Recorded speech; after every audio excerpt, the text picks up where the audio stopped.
For parents of autistic children, the internet is full of advice. Some of it helpful, much of it overwhelming. Every search brings up countless articles, forums, and social media posts, each promising new hope or warning of hidden dangers. It's easy to get lost in a sea of information, especially when you're searching for answers for your child. Among the loudest voices are bold claims about diet transforming autism. Headlines shout about miracle foods, special supplements, and strict regimens that supposedly unlock a child's potential or dramatically change their behavior. The idea that what a child eats could reduce or even eliminate core autism traits is incredibly appealing. For many families, it offers a sense of hope and control in a world that can feel unpredictable. The promise of a simple solution, just change the diet, can be powerful, especially when other therapies feel slow or uncertain. Stories circulate in support groups and online communities. Tales of children who spoke their first words after going gluten-free, or who became calmer after cutting out dairy. Parents swap tips about vitamins, supplements, and the latest must-try foods, hoping to find the missing piece for their child. But this hope is often tangled with hype and misinformation. For every success story, there are families left confused by conflicting advice, unsure what to believe or try next. The line between promoting wellness and promising a cure can blur, leaving families vulnerable to expensive, restrictive diets with little scientific backing. The financial and emotional costs can add up quickly, especially when results are uncertain. These diets often eliminate entire food groups, like gluten or casein, based on unproven theories. While some children may benefit from dietary changes due to allergies or sensitivities, for most, these restrictions can be unnecessary and even harmful if not managed carefully. The pressure to try these interventions can create anxiety and guilt for families, making mealtimes stressful and isolating. Parents may worry they're not doing enough or feel judged for their choices. That's why it's crucial to separate the real benefits of good nutrition from unsupported claims. Instead of chasing miracle cures, families can focus on addressing genuine mealtime challenges with evidence, compassion, and respect for each child's unique needs, building a foundation of health and trust that truly supports autistic individuals. The scientific consensus is clear.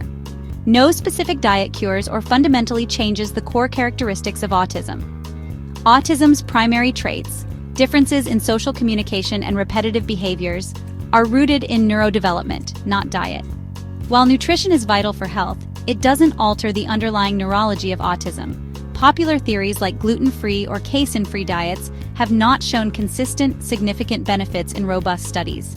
Some individuals may see changes due to food allergies or intolerances, not autism itself. Nutrition supports overall health and can help manage co-occurring conditions, but it's not a magic bullet for autism. The real focus now is on supporting autistic individuals' health and well-being through nutrition, tailored to their unique challenges. Many autistic individuals experience the world through a unique sensory lens, which can make everyday activities like mealtimes especially challenging. For some, the dinner table is not just a place to eat, but a place where overwhelming sensations converge all at once. Sounds, smells, sights, and textures can feel amplified and even distressing. Sensory hypersensitivity means that tastes, smells, textures, and appearances of food can be overwhelming. Not just picky eating, but genuine distress. Even the sound of chewing or the sight of certain foods can trigger discomfort, making eating a stressful experience rather than a pleasurable one. Food selectivity is common, with some only eating foods of a certain color or texture, leading to a very limited diet. For example, a child might only eat white foods like bread or pasta, or avoid anything with a mushy or crunchy feel. Vegetables, with their strong flavors, unpredictable textures, and sometimes even their bright colors, are often avoided entirely. This can make it difficult for families to provide balanced meals and can be a source of worry for parents. Forcing a child to eat foods that cause sensory distress can create trauma and reinforce negative associations with eating. Instead of helping, pressure can make mealtimes even more stressful and lead to increased anxiety around food. Understanding these sensory realities reframes the issue. It's not a behavioral problem, but a sensory challenge needing support. Recognizing this helps families and caregivers respond with compassion rather than frustration. The goal is to work with, not against, a person's sensory profile.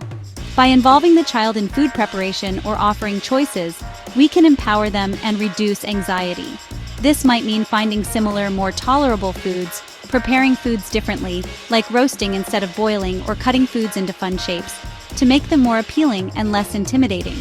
Or it could involve gently introducing new experiences in a low-pressure way, allowing the child to explore new foods with their senses before expecting them to taste or eat. Patience, empathy, and creativity are essential. Every small step forward is a victory, and with understanding and support, mealtimes can become more positive for everyone involved. Beyond sensory issues, many autistic individuals have a strong need for routine, leading to rigid eating behaviors. This isn't just about taste or texture, it's about needing food presented in a specific, predictable way. Even small changes, like a different plate or brand, can cause anxiety and food refusal. These rituals provide comfort, but can severely limit dietary variety. Diets centered on a few foods can lead to nutrient deficiencies, like fiber and zinc, even if calorie intake is adequate. Supporting rigid eaters means making gradual, tiny changes to routines, always prioritizing their sense of safety. The aim is to gently expand flexibility without causing distress. Progress is slow, but respect for the individual's comfort is key. Sensory selectivity and rigid routines create a perfect storm for nutritional problems in autism. Autistic individuals are at higher risk for both nutrient deficiencies and excess body weight. Limited diets often lack key nutrients like iron, calcium, zinc, and fiber, impacting health and daily functioning. At the same time, preferred foods are often high in calories and low in nutrients, leading to excess weight. Weight alone doesn't reflect nutritional status. Malnutrition can exist even in those with normal or high weight. Gastrointestinal issues like constipation are common and can worsen dietary challenges. A low-fiber diet can create a cycle of discomfort and further food avoidance. Addressing these real risks is where nutrition can make a tangible difference. The goal is to improve health, not chase unproven cures. Telling families to just eat healthy ignores the profound sensory and behavioral barriers autistic individuals face. This advice can breed frustration, conflict, and guilt, turning mealtimes into battlegrounds. Pressuring someone to eat distressing foods can create trauma and worsen food selectivity. For some, rigid thinking about food can even lead to unhealthy obsessions like orthorexia. Autism is not one size fits all, and neither are its eating challenges. Effective support starts with curiosity and compassion, not rigid meal plans. Understanding the why behind eating behaviors is essential before making changes. Each person's needs and challenges are unique. Real progress comes from individualized, respectful strategies.